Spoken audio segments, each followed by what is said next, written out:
Good evening. The news summary for this Tuesday, 2nd May. Three men have appeared in court this morning in connection with the death of 35-year-old Hubert Delcy at Beaulieu over the weekend. The men, who have not yet been charged, have been remanded in custody for the next 14 days. The prosecution has confirmed that Hubert Delcy died early on Saturday following a brawl just opposite Beaulieu Clinic with the three men who were in court this morning. An autopsy is yet to be carried out on Mr. Delcy's body, but according to the prosecution, he received wounds all over his body, including his neck, arms, and on his back. He said the victim appeared to have lost a lot of blood. The 7 Iranian mariners suspected of importing drugs have been remanded in police custody for 14 days. The 7 men appeared in court this morning on board of the Dow. Seychelles Defense Forces personnel seized 48 bags they believed were illicit substances. 4 other bags were found floating in the sea. According to a statement by the prosecution in court today, the cargo appeared to be heroin and 2 other substances known as Karok and ice, and their intended destination was Mozambique. An analysis of the substances is yet to be carried out. The police, for their part, said they seized GPS and satellite phones on board of the vessel. Meanwhile, the police say a doctor has examined the men after they gave signs of displaying withdrawal symptoms. PUC says it will continue works on the water pipe that burst this morning close to the English River Secondary School in town. The principal engineer of the water division at PUC, Frankie Dupré, said they've managed to restore the water supply to residents and businesses that were affected by the pipe bursting. However, Mr. Dupré also said that there will be more disruptions in water supply in those areas tonight from 9 until early tomorrow morning. Those areas include Victoria, English River, Perseverance, and Ancetoile up to Carana. Mr. Dupré said that these interruptions are needed to enable PUC to complete the task. Several groups of students from secondary schools across the country have visited the Indian Ocean tuna factory today. The owner of the factory, Thai Union Company, organized the visit jointly with the Seychelles Fishing Authority on this World Tuna Day to sensitize the youth on the different job opportunities that exist in the factory. We are very grateful to IOT, who has the largest canning factory here in the Indian Ocean. And this is a great opportunity for the students to get to know what are the different processes and what are the different types of work that happens here at IOT.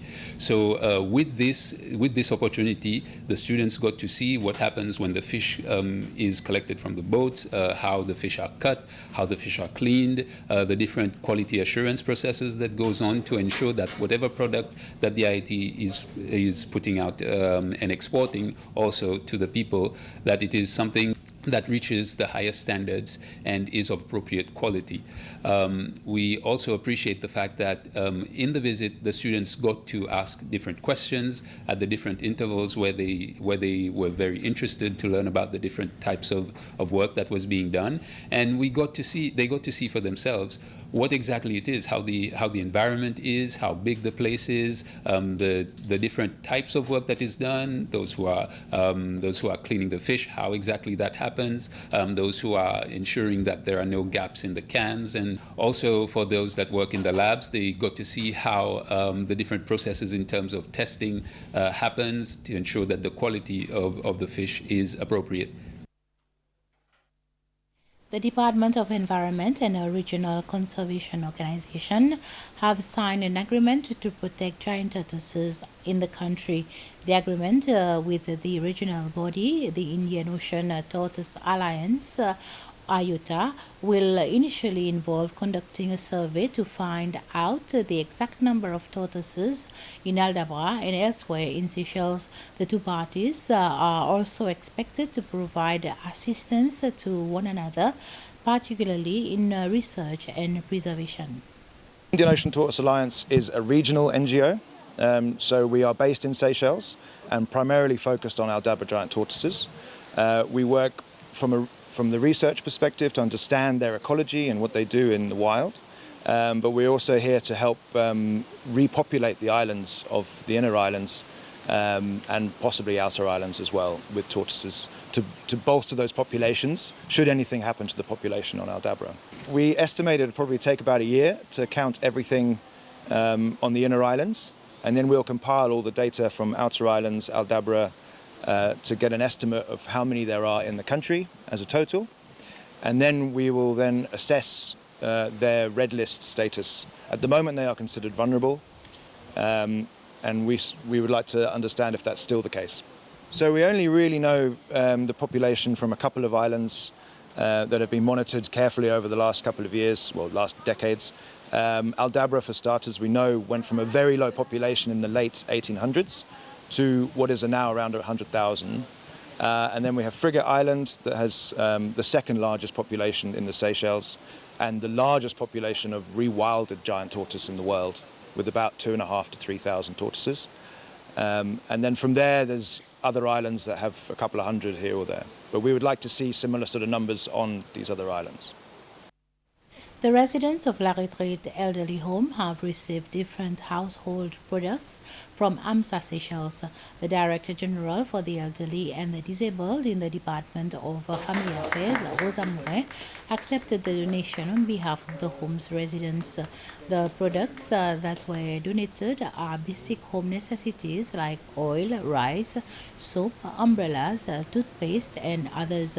Mrs. Mouret thanked AMSA Seychelles for the generous donation. It is always a privilege when we see private organizations coming together to recognize and only appreciate all the effort of our elderly. And today, this wonderful donation signifies that. We are really appreciative of our elderly. We recognize all your hard work from the past. And today is just a token of that. And we are very grateful as the family department because we receive a lot of contribution from the Indian community itself, and for this we are deeply grateful. Again, thank you, and we look forward for future collaboration. That's the end of this news summary. Join me at 8 for the News Bulletin in Creole. Until then, have a pleasant evening.